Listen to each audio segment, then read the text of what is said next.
היי בנות, אז התסרוקת הראשונה שאני הולכת להראות לכם זה איזשהו קוקו שיש לו יותר נפח וקצת יותר אורך, ומה שאני עושה זה בעצם לוקחת קצת יותר מחצי מהשיער, אולי טיפה יותר מקצת מחצי, ואני פשוט שמה אותו באיזשהו קוקו.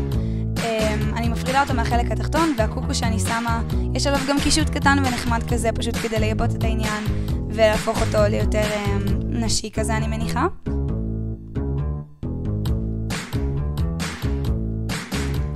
אחר כך מה שאני עושה זה פשוט לקחת את החלק התחתון ואותו אני שמה בפשוט גומי כזאת שחורה. הקטנות האלה אתם בטח יודעות למה אני מתכוונת, ואני פשוט מוודאת שהוא מופרד מהחלק התחתון, ושאני עושה את הקוקו באותו קו של החלק התחתון, של החלק העליון, כי בעצם החלק העליון אמור לחסות אותו, וככה זה בעצם נראה. אני קצת מושכת את זה ומסדרת ככה שזה יראה טוב והנפח יתאים לי והאורך יתאים לי.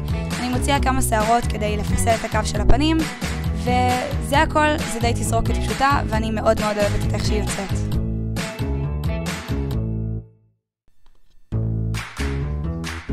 עכשיו לתסרוקת הבאה שלי, שזה בעצם איזשהו גולגול שיש לו מין מראה יותר קלאסי, פחות מתאמץ כזה. אני נורא אוהבת את איך שזה יוצא.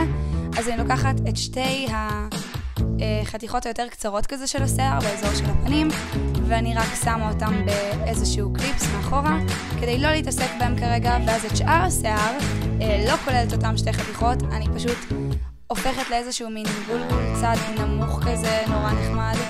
אני פשוט מלפפת אותו סביב עצמו, ואז אני פשוט שמה עליו גומיה, אתם כבר תראו, פשוט כדי להחזיק אותו, ואני כמובן לא מכניסה את האחרים, אני רק מוציאה להם את הקליפס לשתי הקבוצות שיער האלה, ואני משאירה אותם בחוץ כשאני שמה את הגומיה, ואז אני מוודאת שהוא די במקום כזה עם הגומיה, כי אנחנו לא כל כך רוצים שהוא ייפול, כי הוא גם ככה נמוך, ואת שתי הקבוצות שיער אני פשוט סוג של מפילה עליו כזה, לתת הרגשה שזה נופל כזה קלאסי, אני לא ממש יודעת להסביר. אני מסדרת אותה בצורה שאני רוצה ומוסיפה פפיון, כי אני חושבת שזה נורא חמוד ונשי ונחמד, ובגלל שהפפיון לא מה שמחזיק את זה, אני גם מוסיפה כמה סיכות שפשוט יחזיקו את זה במקום, כדי שזה לא יזוז לי או ייפול לי או כל דבר כזה במשך היום. וזהו, זה בעצם איך שהתסרוקת הזאת יוצאת. התסרוקת הבאה שלי היא האהובה עליי מבין כולם, והיא גם הכי פשוטה מביניהם, וזה איזשהו קוקו כזה שפשוט נראה יותר חמוד, אני לא ממש יודעת להסביר, ובעצם כל מה שצריך לעשות זה לקחת את כל השיער אחורה לסוג של קוקו נמוך כזה, אמצע נמוך כזה, ולשים אותו בגומיה די צמוד, כי אנחנו הולכות לפרק אותו טיפה, ואחרי ששמים אותו בגומיה אנחנו הולכות להוציא כמה כאלה קבוצות שיער שיפסלו את הפנים, ולהפריד בין שתי קבוצות השיער שלנו, לא של הקוקו, אלא של השיער עצמו, ודרכם ללפף את הקוקו. כמו שאתם רואות שאני עושה, זה נורא מסובך להסביר, אבל ממש קל לראות האמת. וזהו, אני רק מושכת אותו קצת, מסדרת, וזה מה שיוצא, ולדעתי זה קל וזה מהמם. המראה הרביעי זה מראה שהרבה מכם גם שאלו אותי עליו. זה סוג של מסי בן כזה, שנראה שיש לו הרבה נפח גם אם יש לך שיער דק כמו שלי, וכל מה שאני עושה זה הופכת את השיער קדימה, וכמו שאתם רואות מושכת אותו רק מקדימה. אני לא כל כך מושכת מאחורה, באמת אני כאילו מיישרת אותו מקדימה, כדי להשאיר את האחור הרופף ולתת לזה מראה מבולגן. ואז אני פשוט עושה לזה קוקו די צמוד, כי הוא די הולך ליפול אחורה.